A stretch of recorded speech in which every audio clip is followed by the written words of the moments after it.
Long ago, in the heart of the African forest, there were two great kingdoms, Umoru, Flow, and Ifekala. Between them flowed a mighty river, wide and shining like silver under the sun. The river gave life to both kingdoms. The river gave life to both kingdoms. It watered their farms, filled their pots, and fed their children with fish. For many years, peace lived between the two crowns. This river is a blessing from our ancestors. Yes, as long as the river flows, both kingdoms shall prosper. Let no man bring trouble to this water. It belongs to life. Wisdom has kept peace between us. May it remain so. But one season, after many days of heavy rain, the river changed its course. It bent deeper into the land of Umoru, and the people of Ifekala woke to find less water reaching their side. The fishermen of Ifekala became troubled. Their nets came back light. Their farms began to dry. Look at the river. It is shifting away from us.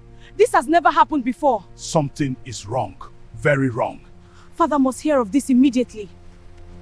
What news do you bring before my throne? My king, the river has turned from us. The water is now fuller in Umoru than in Ifekala. Can such a thing happen on its own? My king, the river has turned from us. The water is now fuller in Umoru than in Ifekala. No, my queen, the people of Umoru must have done something. We must not accuse without knowing. Can such a thing happen on its own? Princess, when hunger enters a land, patience becomes difficult. Send men to watch the river. Let us know the truth. Before truth could be found, rumors traveled faster than the wind.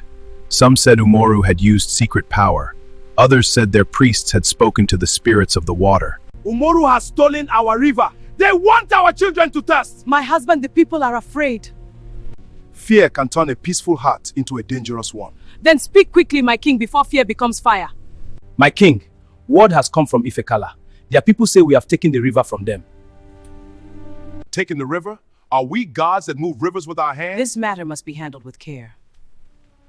Father, I do not like the sound of this. Suspicion can lead to conflict. My king, let us send a peaceful message. Yes, tell King Obilo that Umoru has done no wrong. The river changed after the great rains. We seek peace, not trouble. It shall be done, my king. The messenger arrived in Ifekala and delivered the words of Umoru. But the message did not calm the storm. My king, King Jara says Umoru has done no wrong. And he expects me to believe this so easily? My king, King Jara says Umoru has done no wrong. And he expects me to believe this so easily? My king, words are light. Our people need water, not explanation. They mock us with sweet speeches. Father, please, there may still be truth in their words. Enough! Tell King Jara that Ifekala demands justice. Soon, young men from both kingdoms began meeting at the riverbank. Harsh words led to pushing, and pushing led to fighting. This side of the river belongs to Umoru. Liar! This river belongs to both kingdoms. Then why do you come with weapons? Because your people understand only strength. This is not the way. Ifekala speaks to us as though we are thieves. This side of the river belongs to Umoru. Liar! This river belongs to Von Gates. The wine of waves. Because we can't with strength. Stop this. Stop it. This is not the way. Sometimes a king must fight to defend his people. Because your people understand only strength. Reflected under my faces. Ifekala speaks to us as though we are thieves. My king, wounded pride can blind the eyes. Do not answer anger with anger. Have Ambalos mocked out false accusation? Never. Umoru refuses to admit their guilt. My king, the people are ready. They are tired of suffering. War will bring sorrow to both kingdoms. After the king's vice misfit war power stands. The drums were beaten, the horns were sounded, mothers cried, elders sighed, warriors painted their faces and prepared for battle. For Umoru, defend the honor of our crown. For Igona, fight for our river. Must this happen? When men refuse to listen, sorrow enters the land. And I fear peace is being buried under pride. The two kingdoms met in battle near the banks of the river. The sound of drums, running feet, and shouting filled the air. Men fought bravely, but both sides suffered greatly. The land that should have grown crops became a field of grief. Days later, neither kingdom could celebrate. Too many homes were empty. Too many tears had been shed. As sorrow covered the land, an old woman named Ialu, known for wisdom, came slowly to the river with her staff.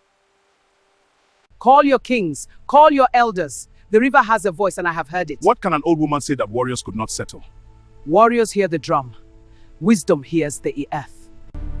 Old mother, Speak. Yes, speak. Why has this trouble come upon us? Neither Umoru nor Ifekala stole this river. The heavy rains broke the eastern bank. The earth beneath the water became soft. The river simply followed the lower ground. So, no man caused this. No man. Only nature. Dispose what? Then the Spain whose Spain finger. I said we should say it first. And now our people suffer what could have been avoided. King Obelo, I allowed insult to harden my heart. And I allowed suspicion to blind my judgment. The dead will not return because truth has come late. My king, let this the last day your foolish pride. Before the elders, the villagers, and the river itself, the two kings stepped forward.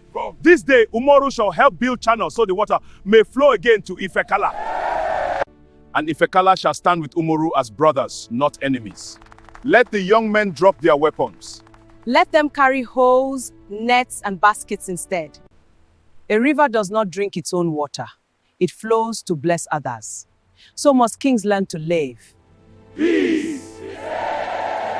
And so the two crowns that once fought over the river learned a painful lesson. They rebuilt their friendship, shared the river wisely, and taught their children never to let pride destroy what peace has built.